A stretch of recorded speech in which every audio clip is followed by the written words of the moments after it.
Welcome to TRADEREP. This is Short Hammer, and it is the 22nd of July 2019.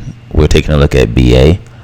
So Boeing is pushing up into the high 370s, approaching the 380 area. What's interesting about this area is the last time that Boeing closed above the 377 area was all the way back in early May to late April. Each time it's been up here, since it's broken below the 380s, it seems it's had problems getting back above here, as in the buyer saying, hey, I don't really feel comfortable holding it above here. And this area is the yearly pivot at 380.40. They don't feel comfortable holding it above here because they are not sure that other buyers may buy it from them at a higher price. And quite a bit of this is news related. And you see we bought back up, almost got there. And this is on the 4-hour chart, and we're right there again.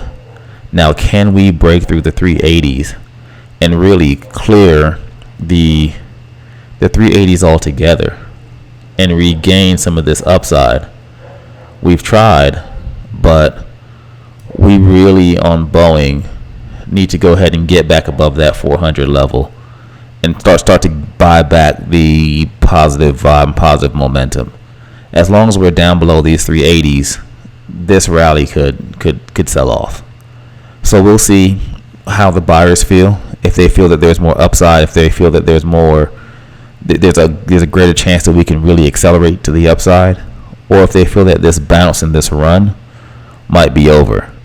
But I'll keep an eye on Boeing if the buyers push us up to the 380s, to see how long we stay around the 380s and if we're able to get above it and then leg. So that's what I'll be watching for on Boeing. Quite a bit of overhead here and quite a bit of supply. I did not do my supply demand zones for Boeing. This is not a ticker that I trade often.